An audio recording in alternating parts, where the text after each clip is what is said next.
They're dogs, and they're playing poker.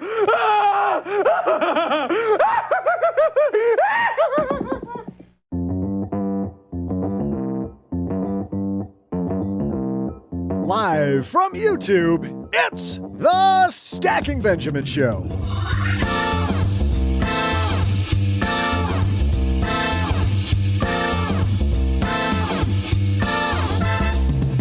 I'm Joe's mom's neighbor, Doug, and it's Follow Friday. That's on Twitter, of course, which we're celebrating because today is the anniversary of the day the platform was launched. Of course, emotions run high on that platform, so today, in Headlines, we'll be talking about how money is emotional too. To help you keep your head on when you deal with your money, today we welcome the guy whose emotions make the Terminator look like Oprah, OG. Joining us as well is the always trending host of the Afford Anything podcast, Paula Pant. And a man who was tweeting back when it involved a hammer and a chisel, Len Penzo. And now, a guy who's excited to follow you on your journey to stack more Benjamins, Joe Saul Seahigh.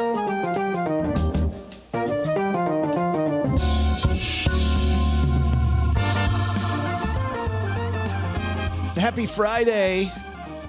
So happy to be the first one to welcome you to your weekend. I'm Joe Saul Seahigh. Very emotional about the fact that I get to spend time with this group of people today.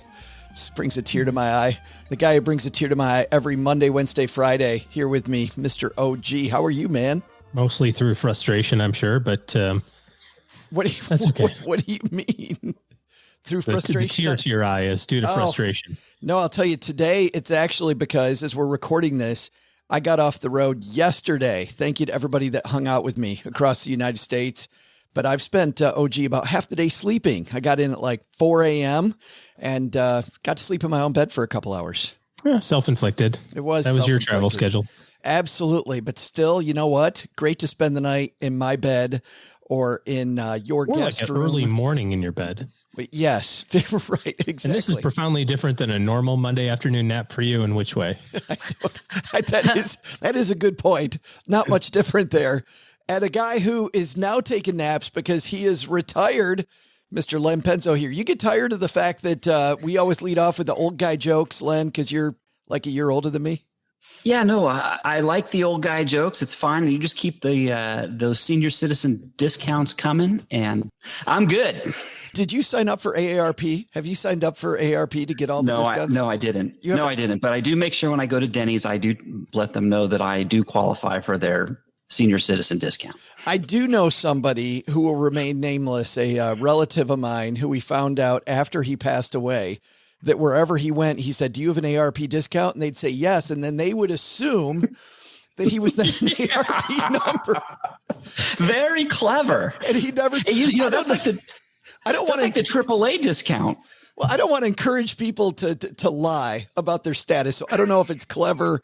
Certainly not ethical, I would say. The hotels did that with the AAA disc. They always say, are you a AAA member? And you say, yeah, and they give you 10% off. But I've noticed now you go to these hotels, they want proof of that AAA card. So don't embarrass yourself and say you're a AAA member unless you're a AAA member. Words from Len Penzo happened at a Holiday Inn Express once to the Penzos, yes. I'm sure. Yeah. Oops, I left my card. Oh, man, it's probably out my car. I don't know. Yes. And the woman who, she does have a Lifetime Achievement Award, so maybe would that give you honorary AARP status? AARP is one of my podcast sponsors, so I think I might actually have an AARP membership. How the hell do you? So the reason I joined AARP was because of the fact that I thought I was like in negotiations with them, and I thought I might get a little AARP love. Instead, they give it to Paula Pant, who's like not even close. I have the spirit of an average AARP member. What the hell, Paula? How does and long, beautiful hair? the Joe spirit, does not the have. lifestyle. Hey, both of my hairs getting longer. Yes. Well, Paula, how are you, by the way? I'm fantastic. How are you? I'm feeling emotional, very emotional, which is good today because we're going to talk all about emotions and your money. We've got OG here. We got Doug. We got Paula. We got Len. We got a house full of people hanging out with us here on YouTube. We make this podcast every Monday this summer on YouTube. So join us at 5 p.m. Eastern. You do the math on your time zone and hang out with us while we make the show. All right, now let's get this party started.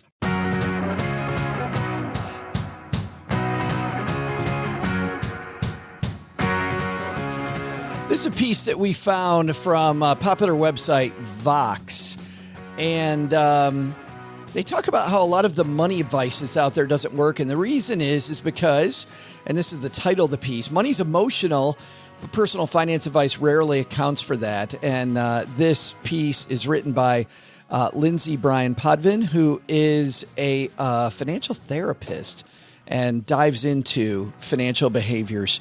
And I guess we'll start right there. Len, you've been in this game a long time talking about money. How much are money and emotions intertwined? You know, I knew you were going to go to me first because as the blogger for the personal finance blog for responsible people, I mean, if you're on, right? I mean, just look, I mean, I'm on the total opposite end of the spectrum here. You know, I do understand that there are people, you know, money is an emotional thing, but I come from the opposite direction, whereas it's like, you know what, suck it up, buttercup. You got to get a hold of your emotions. You can't excuse them. And this is a fine article, but there were some things I just disagreed with. Oh, so. I can't wait. I can't wait. That is fantastic. That's exactly what I wanted to hear. But the reason why I went to you first, actually, Len, is because of the fact I think that you see that people, because they have too much emotion when it comes to their buying decisions, their selling decisions, their money decisions, that's where they make mistakes. Of course. Yeah, absolutely. That's when you do tend to make mistakes. And I'm not immune from emotional mistakes. I've made my share of emotional mistakes too. The key is to try and control your emotions and separate your emotions from the actual decisions your money decisions that you need to make. Paula, are you on board with that? I think that is impossible. I think that if we deny that we are... Well, you're not Len Penzo. It's not impossible to him. I think what I'm hearing from Len, honestly, is denial. You know, because in what way? What am I in denial of? The notion that the idea that emotions. So I think that you're denying the fact that emotions are so strong that oftentimes people will deceive themselves into believing that they are being rational when in fact they are actually forming rationalizations in order to justify what they feel.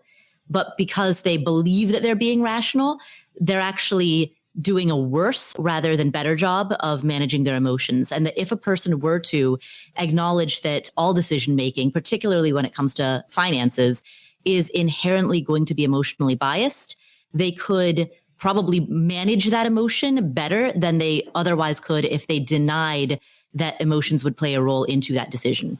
Well, I let me say this. I'm not in denial of that. I mean, I said myself that I make emotional decisions. And by definition, the emotional decision is going to be the incorrect, you know, in some cases, the incorrect decision. And you're not going to be aware of that. Most people don't make decisions against their best interest if they know that it's against their best interest. But the emotions will cloud that. And that's where I'm saying that's where the work comes in. That's where you have to exercise that muscle and force yourself to be more strategic in your thinking and less emotional and more logical. But aren't a lot of your goals, your money goals, Len, I mean, aren't those emotional? And I'll give you an example. You have a time that you spent a ton of money at a Los Angeles Kings game where you were sitting in these badass seats, these awesome seats. It seems to me that's just the fact that you want it is emotional. You are absolutely correct. I wrote about that. And I think the title of that was I just made the most impulsive decision of my life. It was impulsive, but there was in the background operating was my brain going, do you still have enough money to do this? Yeah. Which I did, but it still hurt because it was so much money. I think I spent, I think it was $3,200 for 2 tickets to a Stanley Cup Finals game. So was it awesome? It was awesome. Oh. It was awesome. That's actually funny that you point that out, Len, because I think that draws this distinction that you're talking about, that for you, while it was costing you a lot of money, it wasn't a money mistake. You could afford to do it. You could afford to be a little emotional about that decision. Yes. The only reason for me, it wasn't a mistake because I had the money. Now, that doesn't mean I didn't make mistakes in the past. I did make mistakes where I did make impulsive purchases and I didn't care, or I justified it to myself that, you know what, I'll make it up somehow later on. I'll make more money or I'll do what I have to. But over time, as I've exercised that muscle, that logic muscle to control those impulses. OG, as the pro in this group, I want to ask you about financial service providers, because we see these ads I feel like financial service advisors prey on the fact that we're emotional, right? These things we want are emotional. And don't you think that Prudential can help you with that? I mean, you're kind of starting to see it a little bit now with the advertising of different investment products and investment solutions relative to the market downturn. And people are having all sorts of angst around, what their quarterly statements look like. And, oh, don't worry, wouldn't it be swell if you could have this one product that guarantees not to lose money, or whatever little thing that they want to wrap around, this crappy product that they're trying to sell you. I read an article not too long ago, it might have been in the Wall Street Journal, I can't recall, that said that wealthy investors are getting rid of stocks to avoid the volatility so that they can go into more profitable things like private equity. It's like, the hell? It's all based on emotion. And, I think Stephen Covey has kind of the best analogy out of all of this, is like, if you can put a pause between how you feel and what your response is going to be, and the longer that you can have that pause be before you make a response, the better your decision is going to be. And I think, Paula, that's kind of what you were saying before earlier. Don't pretend you don't have any feelings around the issue. Be okay with the fact that it is what it is and it's how you feel, but then expand the time in which you're going to make a decision so that you can hopefully make a good decision. That's where she goes, yes, you are correct. If she were listening, she would be. Well, no, I mean, yeah, there wasn't a follow-up question there, but yes, I would agree with that. The pause is how you become less reactive, because the longer that there is a pause, the less you are reacting and the more you are simply acting. Paula, what's a buying decision that you've been on the end of where you thought it was, you know what, this is just an emotional thing for me. This is not a rational thing. This is a place where I'm just kind of emotional about it, so I'm going to spend the cash. Technically, almost everything that all of us buy, other than the bare necessities that we need to survive, we need basic shelter, basic food, and basic clothes, but that's all actually fairly cheap. Like, if any of us wanted to, we could live like a college student lifestyle. And so anything that is an escalation from that is discretionary, and discretionary spending is emotionally driven. I think that if I have to decide what food I want and I'm emotional about it, I'm eating at Len Penzo's house for like the rest of my life, because those have been fantastic meals. But Len, when it comes to you and budgeting, I mean, where's a place where you got emotional besides the Kings game, and maybe it was for the worst? Well, I'll tell you where I really got emotional was, I think I was 25 at the time, 24. And this was at the top of the last real estate market in Southern California. I was looking for a house. Prices were really expensive. And I felt the pressure that I had to buy to get. I was afraid if I didn't buy, I was never going to be able to buy, because I just figured the prices were going to keep going up. And the market was already at the top. So I bought a house that I really shouldn't have. And 3 months later, the market crashed and I was upside down for 8 years, and I was really kicking myself.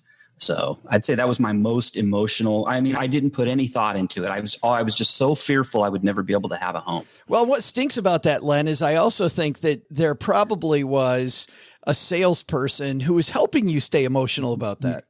Yes, there was. The realtor really was. I mean, he was a seasoned pro, and he knew I was a little worried, and he was fanning the flames, because he would, I remember him saying, these houses in this neighborhood have just gone up, they went up 5% in the last 4 months. And I'm like, so yeah, it didn't help. And like I said, that was a mistake. Len, is this the house that was on the railroad tracks that you talked about before? Yes. Where the whole house like rumbled. The whole house shook. Yeah, it was a mistake. And that's the other thing. I bought that house on the weekend. It's so stupid. I should have put 2 and 2 together. It was on the weekend. There was no train traffic whatsoever. And I felt, I had to put in an offer for that house when I did. And so I did. And boy, was I surprised when I moved in the first Monday, man. There was like 18 trains a day, large freights. Wow. Oh, it was brutal. You could have sold that house though on emotion. Said, you know what? You don't have to pay anything extra for the real train experience. No, I'm going to throw that in. Here's another emotional mistake. I could have walked away from that house instead of, and just totally destroyed my credit. But I stuck that out. I decided I was going to stick it out. And or I could have just sold it a loss, but I didn't, although I really wanted to. So I put some thought into that, to make sure, I'll just ride out the storm, which took 7 years, but I did. Oh, OG emotional time for you. When later on you're like, man, shouldn't have done that. Yeah, I think Paul is right. Everything above, your basic needs are somewhat of an emotional decision. I mean, we also bought a house at kind of peak housing market time in the early 2000s and got a crappy interest rate that I've talked about before. And also we're in it for 10 years and didn't make any money and finally broke even. So we've done that. I've certainly bought and sold stocks and investments at the wrong time for the wrong reasons, just because I've been rewarded for doing that nonsense too. I played the AMC and GameStop game like crazy last year because it was fun. But I think, like Len was saying, there's a difference between doing it and, not being able to afford it and doing it and being able to. Like when you said you spent whatever $3,000 for hockey tickets, I'm like, all right, cool. Probably a fun game. I've been to World Series games. I've been to hockey games, and some of them are expensive. We went to the College World Series just wrapped up. When Michigan played, we went to see Michigan and we bought 5 tickets and hotels at the last minute. And, it was just, sure, it's emotional. It's something I wanted to do. But I think that from a financial planning standpoint, I don't think that it's my job, nor is it really any of our jobs, to tell you what you should do with your money.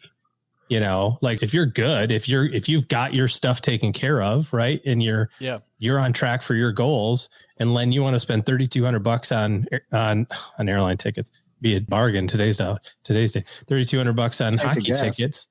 Who am I to say that that's an important thing or not? You might look at the spending that I have and go, well, that's ridiculous. I don't think it's about that though, OG. It's about regretting it, right? I mean, we don't want to have this decision. I don't think Len regrets a second of that. It was money poorly spent that he enjoyed the hell out of, right?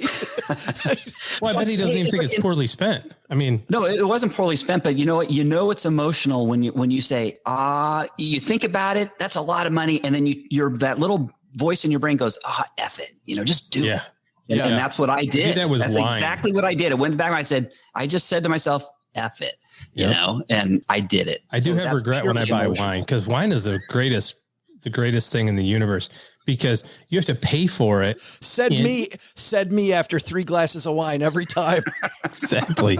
Well, and this year I was like, I'm not going to do it. They're going to send me the email. I already had it set up. They're going to send me the email. I'm just going to say, no, I don't want my allocation this year. And they sent it and it sat there and I was like, haha, I win. And then seriously, a few bottles of wine into, the weekend or whatever, I'm, it's like Amazon shopping. You're like, all right, I'm going to look at this. And they said, they're really good marketers. They said, hey, you've got 3 days left on your allocation. And then you pay for it and then you don't get the wine for a year. So it's a brilliant business strategy, pay us and then we'll deliver some stuff to you in the future. Doug, were you going to say something there? Only that, wasting it on wine is ridiculous. You're pissing your money away. Oh, it's heaven. Literally. it's heaven. Literally. Yep. Len got it. Doug lost a whole bunch of money on his golf game this year. So I bet she's pretty emotional about that. That has been such a lost cause. And I've put more money into my golf game this year than I ever have. And I am going in the wrong direction. It's unbelievable. The inverse proportion, the inverse results on that ratio are staggering. What's your handicap, Doug? It's his left hand. His left hand is Yeah. Basically, he can't get his body turn. That's really the major handicap. That's the handicap. The fact that I'm the one holding the club is the handicap. His old joints. As we do this live, we got some great chatter going on, and we've got my new friend Doug, who I've met just recently when I was in Colorado. Doug from the Mile High 5 podcast said he had the same experience, Len, with real estate, and had a salesperson encourage him the whole time as well, and said he let it go to foreclosure. And it was a great move, just wiping that out, getting. Yeah, Doug, I didn't mean to say that it's different for everybody, but whether you choose to do that or not, go to the foreclosure or not. Yeah. Paula, I want to ask you about something that's in this piece. I don't want to talk a lot about these decisions we make that are emotional. We can afford it. I think that's what our life is about, right? Making those decisions. But when we can't afford it, like we had a recent guest on the show, Buffy Purcell, said the worst 3 words to somebody with their money is I deserve it, right? When you have no money and you just say, I deserve it. We know it's bad. And this is from the piece. They say, we know it's bad, but we keep doing it. If we know it's bad and we know it's taking us away from financial independence, why the hell do we keep doing it? We do it because there's obviously some underlying need, emotional need. I mean, there's some underlying emotional need that is not properly being addressed through other channels. And because that underlying emotional need is not properly being addressed in healthier ways, it then gets expressed in these maladaptive ways. We talk about, this piece talks about, OG, that people then go into the shame cycle, right?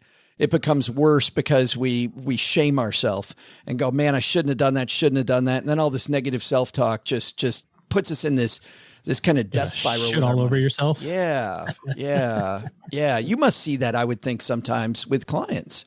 I think the really important thing is to recognize that once you are done with something, there's very little you can do to undo that. Now, if it's something like investing or something, you go, I invested in a bad thing, you can sell it, or, you bought a real estate you don't want, you can turn around and sell it if it's at a loss, or whatever the case may be. But you are where you are from a financial planning standpoint, whether it's an income standpoint, whether it's debt, whether it's an investment strategy that hasn't worked out, or just no investment strategy whatsoever, and you've just piled a whole bunch of cash up. You can't look at your life and go, I wish I'm an idiot. I shouldn't have done that. You mentioned self-talk and how your brain will try to make you be very trustworthy. So if you keep on asking yourself really dumb questions like, why did I do such a dumb thing? Your brain goes, it's because you're stupid. There it is. It wants you to be correct. It wants you to be right because you're really trustworthy to yourself. So instead of worrying about what the decisions were in the past, just take stock of where you are today and say, okay, here are the facts, I should say. And, what do I want to do tomorrow with this new information? I think it's a great place to leave the first half of this discussion. The second half of this discussion, we're going to dive into more of what OG just foreshadowed, which is, what do we do about this? There's some pieces, there's some ideas in the piece.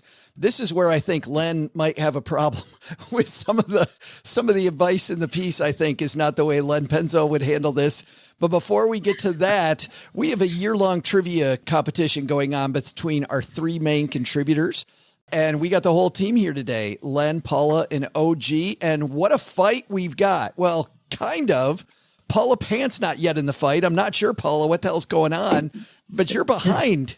Yeah, this seems to be pretty consistent for, every year we've ever done this. We were talking about it's on brand. Very on brand. We were talking about this yesterday in the tour stop about Paula Pant is so brilliant, and why the hell does she lose every year when it comes to the trivia? That wasn't me asking. That was our fans in Las Vegas asking the question. We have no idea. So people got your back. Yes.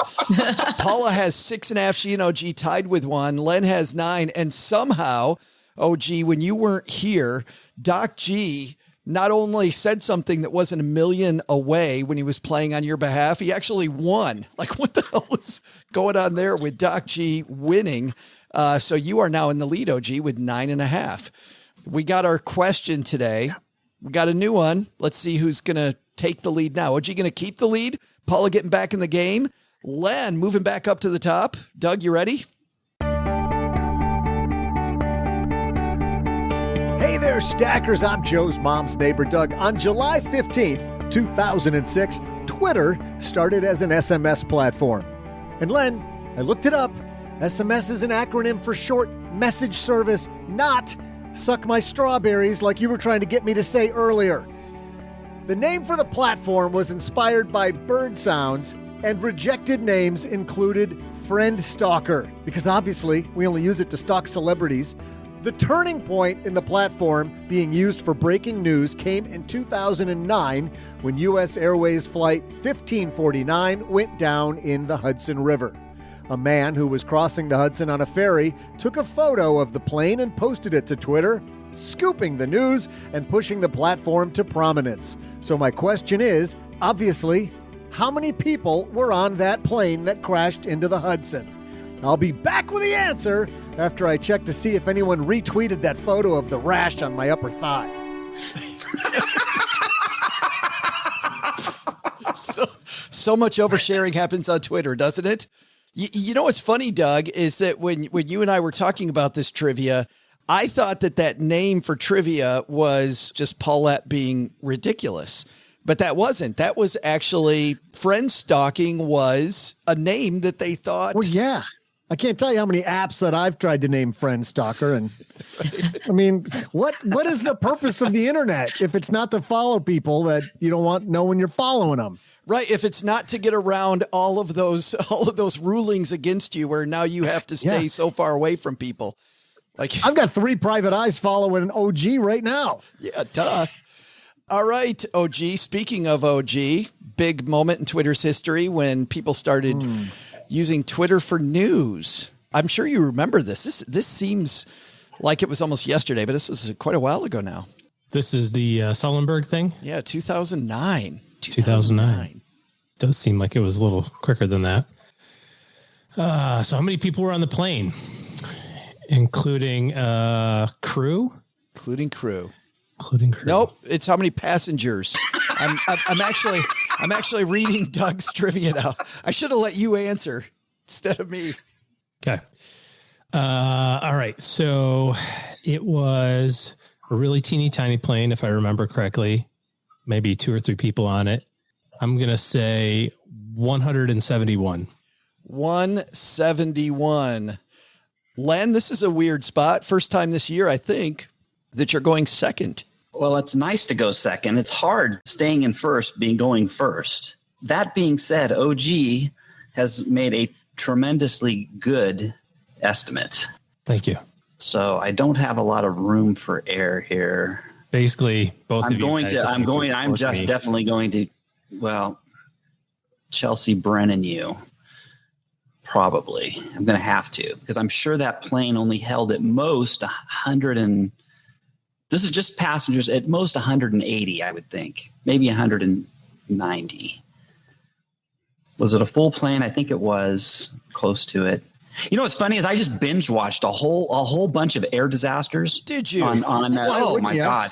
I am addicted to that show. A weekend of hilarity at the Penzo house, watching other people. Yeah, and that was one of the ones they did. But I can't remember for the life of me what was on it. But that plane has to, oh gosh, which way do I go?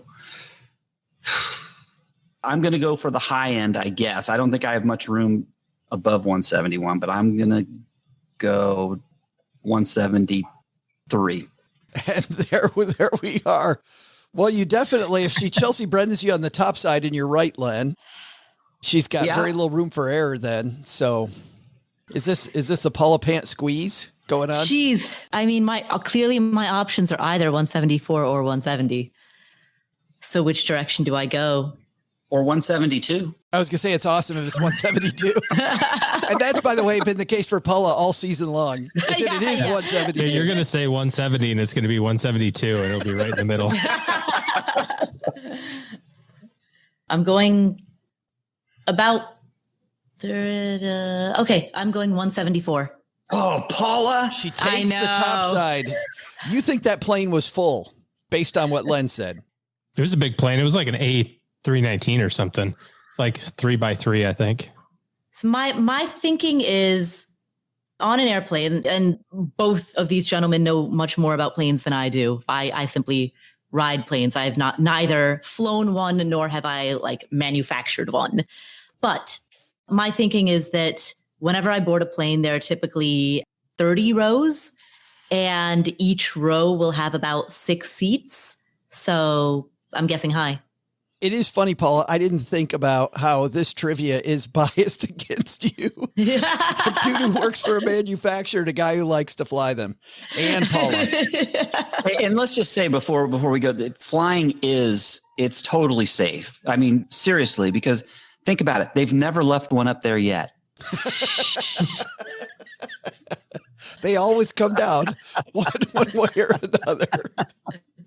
Normally, Len's setups just lead to a giant wah, wah, wah, but that one was fantastic. I didn't even see that one coming, Doug. I love that one. I had no idea that one was even on the way. Like, even as he started talking, I'm like, oh, God, please shut up, Len. Oh, God, please no. Don't do this again. And then I'm like, oh, he did it. He pulled it off. And Paul, I love what Eric says here, hanging out with us. So much thought into a random guess. so much thought. Exactly. All right. We'd love to tell you who our winner is, but we don't play that way. We will be right back. Oh, gee, I almost said Len because I'm so used to Len kicking it off. Oh, gee, you kicked this thing off, and I guess it's good news for you that if the plane was half empty and the plane is about the size that you and Len think it is, hey, you might score another point here. Yeah, I was just thinking about the videos that I saw and all of the, like the water taxis and stuff that were helping. I mean, it wasn't a small number of people, but I don't have any. I don't really. You're at 171, Len. It's awfully snug where you're sitting, my friend, at 173. Yeah. For me, it's going to have to be next week. Hopefully you have a question, Doug, that asks like how many buckets of popcorn fill the Empire State Building. Yeah. Back to the rational questions. Right. Len with 173. Paula, if that plane was packed, like OG's talking about. Yeah. I mean, obviously, my guess was very anchored. So I'm just going to kick back and see how this goes. I'm rooting for you, Paula. We can't let this can't get out of hand. Well, let's see which of you is the anchor on this podcast. Hey there, stackers. I'm SMS pioneer and emotional innkeeper, Joe's mom's neighbor, Doug. 361 billion tweets are expected to be posted this year. Do you have any idea what trying to read 361 billion tweets does to a man? I am worn out over here. Can't even keep up. The company is, of course, worth about $44 billion. That's like $1 for every bot, according to Elon Musk's whims this week. But if it weren't for that amazing landing by Captain Chesley Sully Sullenberger, we might have been talking about another platform right now. So, how many passengers were saved that day? 153. That means OG is our winner. How about that? Chelsea Brennan down the wrong side. Again. Always. I always do. I thought OG was going to talk you out of it there for a minute. Paula, my spouse Cheryl is maybe the smartest person that I know, but driving, I always recommend that if I always recommend that if she thinks that the next turn is right, she should probably turn left, because every other piece of her life except driving, she's amazing. I think it should be that with you for trivia. Like, if your gut says go the upside, I think we played this game long enough, Doug, that Paula should probably do the opposite. You can only lead a horse to water so many times, Joe. Yes. Well, coming up here in the second half of our discussion, we are back talking about emotions. So let's go.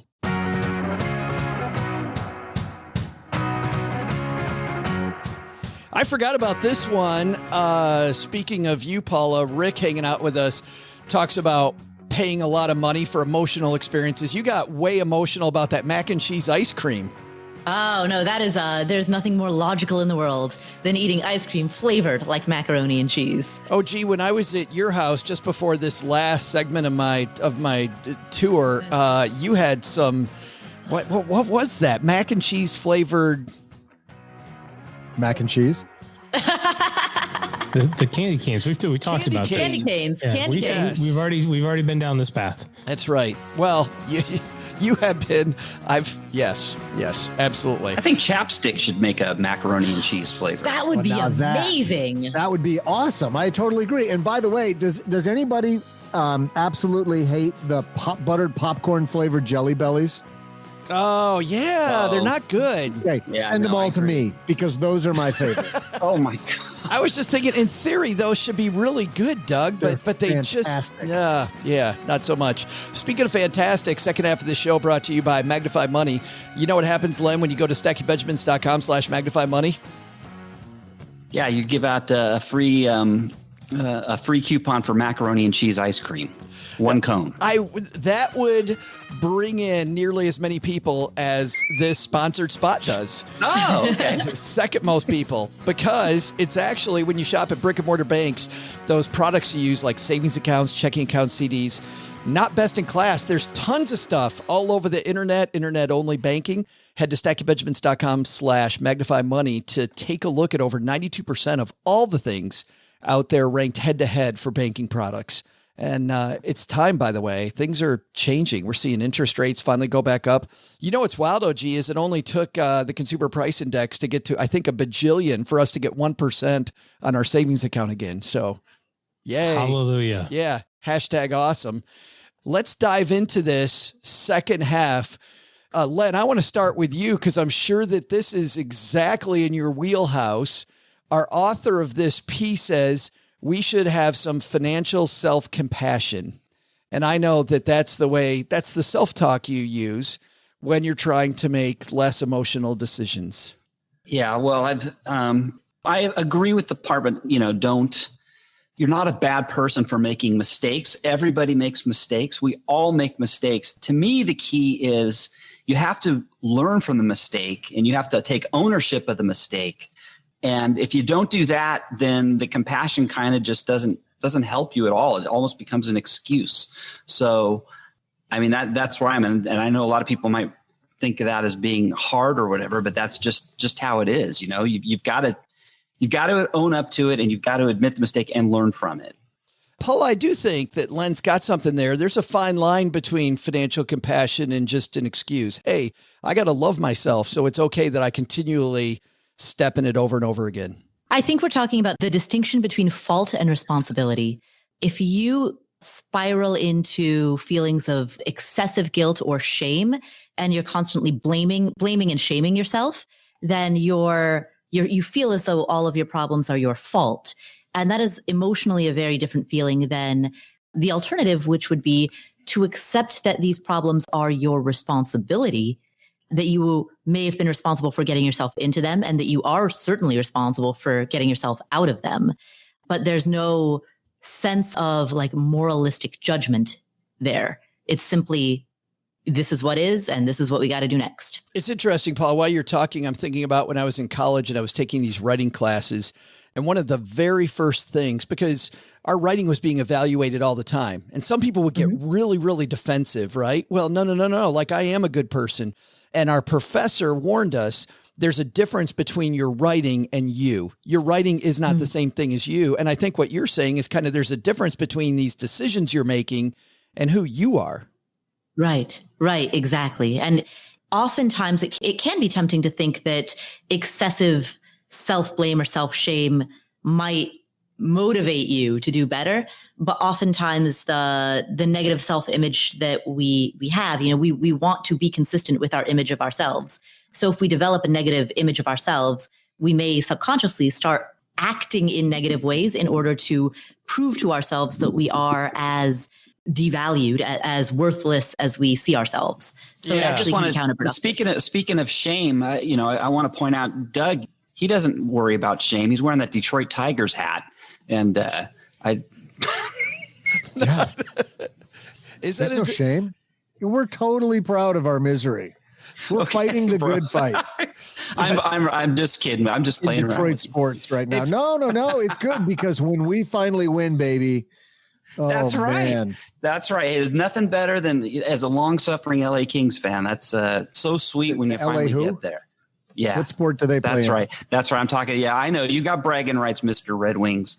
I get you. Lots of reasons, Len, to drink a beer if you're a Detroit fan. You do it when you win occasionally, and you do it when you lose. It's great for concessions. You get all the above. OG, I want to go to you for the next point that they had in this piece because, this is really kind of what you do.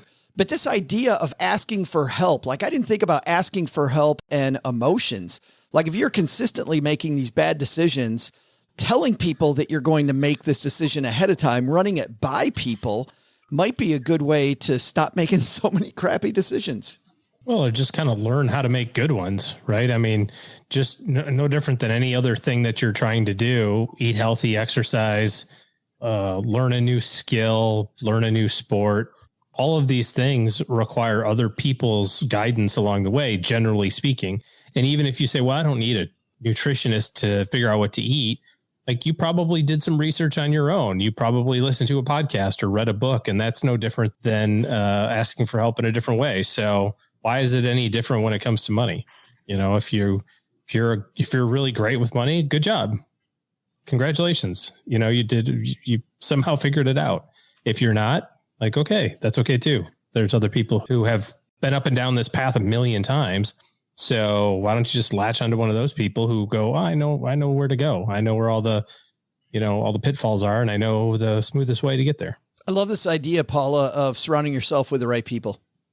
Mm-hmm. Yeah, absolutely. And choosing the right people is itself a skill set, because it's hard to know in a world where there's so much noise.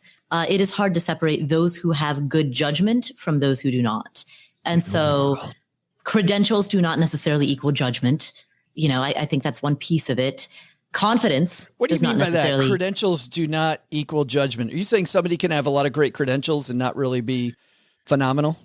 Exactly. A person might, have all of the right paperwork and all of the right training and licensure, but they may not, they may just be a mediocre thinker. Those are really different skill sets. And vice versa, too. Correct. Yeah. Vice versa. Just because you don't have all those degrees or what have you doesn't mean you don't have the wisdom or the book smarts or the experience to share. What about this idea, Len, and this comes from the piece, research has found that the more frequently we experience a sense of progress, like a small win, the more we're likely to continue that positive behavior. How do you like this idea of celebrating the small wins? Yeah, I think that's essential, actually. Those little victories are, I guess, on your little dashboard of life. Those are self-reinforcing, and they help you stay on path and on target, and they reinforce good habits.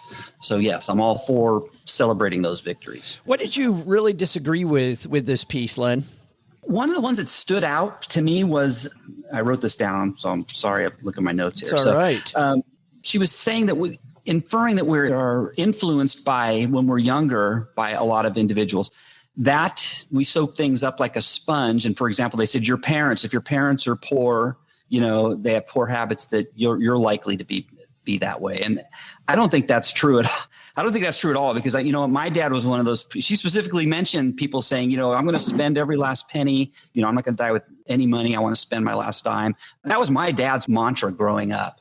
And he lived that until his dying day. And he was actually in some financial distress when he finally passed away. And I was the total opposite. He told me that as I was growing up. His saying was, I never saw a Brinks truck follow a hearse. I mean, he said it jokingly, but that's how he lived. He lived the YOLO. Die broke. The YOLO life. And he died broke. Unfortunately, he was broke about 5 years before he passed away. And so God love my dad. And he's a great man. But, we all have our flaws, but he didn't learn from that. So this is interesting, OG, what Len's talking about, because, we've had guests on the show that learn from positive people around them. And we also have people that have learned from negative people around them. And I feel like it's not so much what happens to you as how you respond. Well, it takes a different type of, I think maybe a stronger person to be able to pick through it all. So Len, obviously you took the good stuff that your dad did and the good stuff that your aunts and uncles and grandma and grandpa and all that sort of stuff and kind of applied that to your life. And then there was probably some things that you observed that you didn't want to do. And you're like, well, I'm not going to do that. I see how that's working not well. So I'm going to do a different thing. But I bet that there's more people who just kind of fall into the trap of this is what I know than anything. So it's probably true that there's more people who are on the other side of it than are on the side that you're on, Len, which is a good thinker to be able to peel away the good stuff and discard the not so good stuff. You're saying more people are more likely to fall close to what's that? The apple not falling far from the tree. Yeah, but there's a lot of studies also about, especially you mentioned about people who are economically, have issues, poor people or poorer people, I should say, that generationally, it's like the third generation is not. So if your grandparents were poor, the likelihood of you being poor is pretty low. And so I think some of that is, Len, what you're talking about, where you've seen it for a couple of generations and you're like, yeah, I'm going to do something different. You know what I will say too, OG, is going to my dad, his mom, who was very poor and she didn't make a lot of money.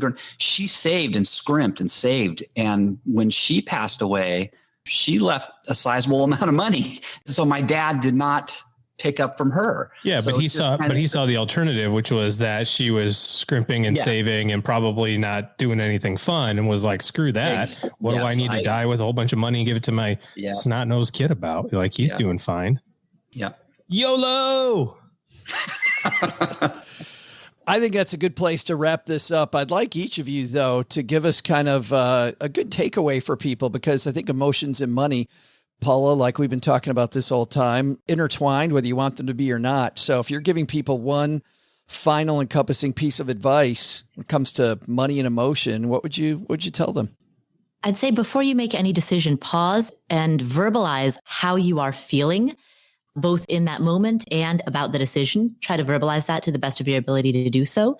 And then once you kind of acknowledge that and, admit that it's okay to feel this way, I think that kind of allows you to then find an alternate way to acknowledge or address the feeling that doesn't necessarily lead to a particular financial decision that you otherwise might have made. Len?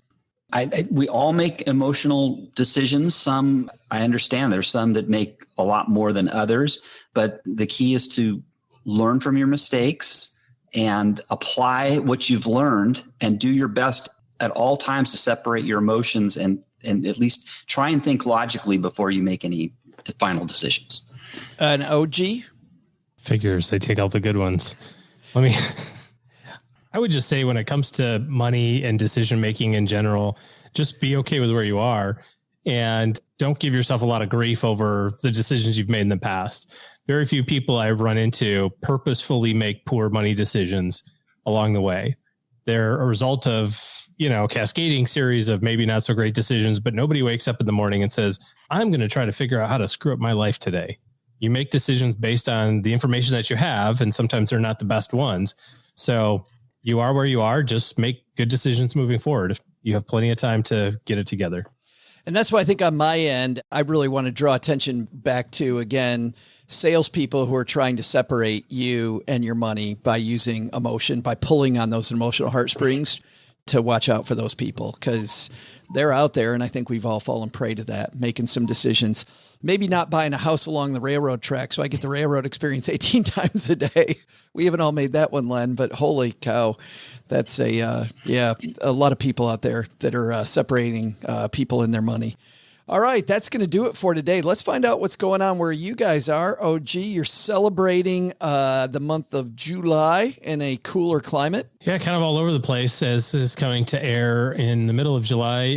The wife and I are in Chicago for a little work trip thingy for a day and a half, and then back to Northern Michigan for another week, and then we'll kind of part ways for a little bit. I'm going to go do an air show in Northern Wisconsin for a week, and then a little after school activity picks up late July. So awesome.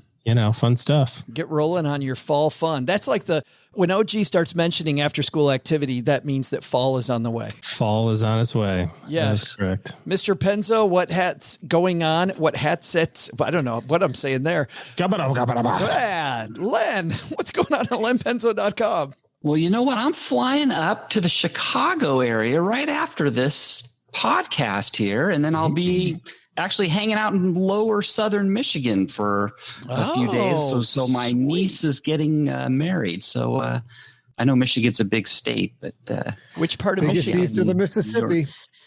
I'll be out in New Buffalo.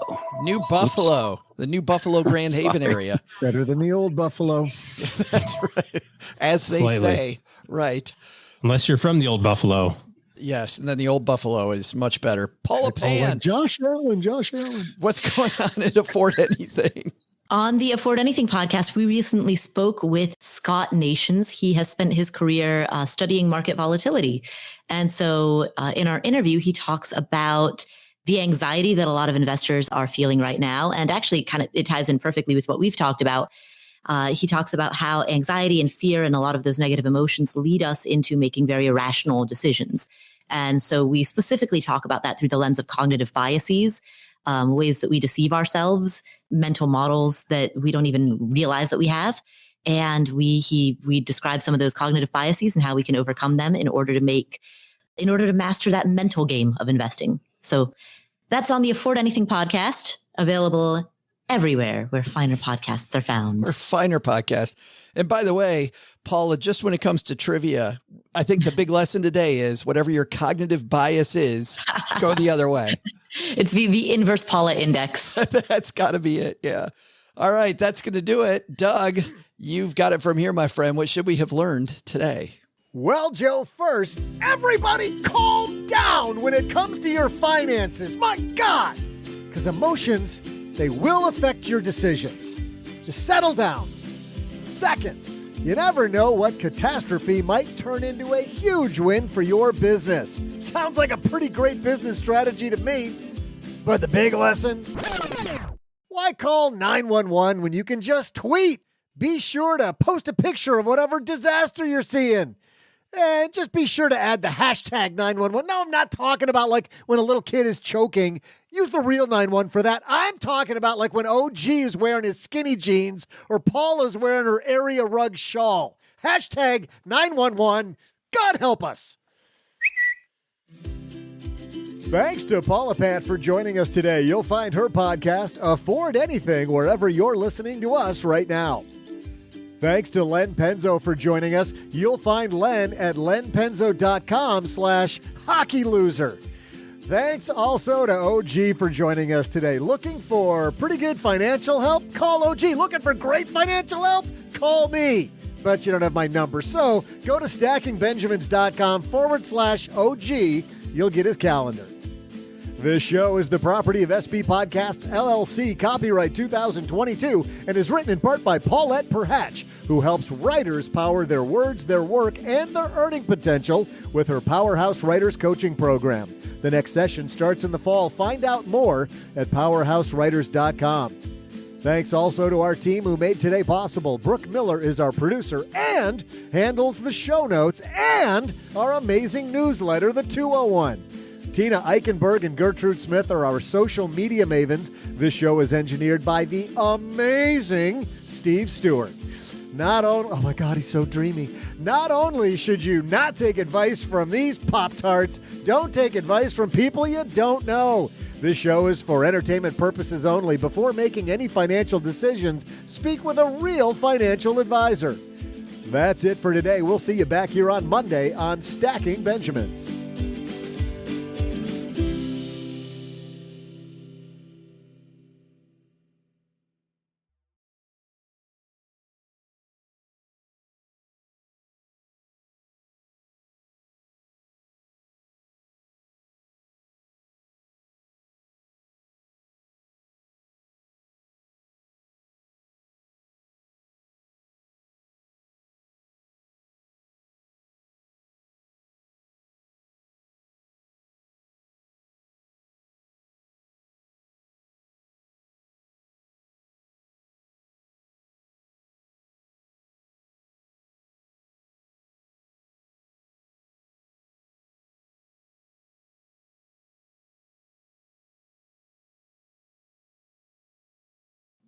Welcome to the after show.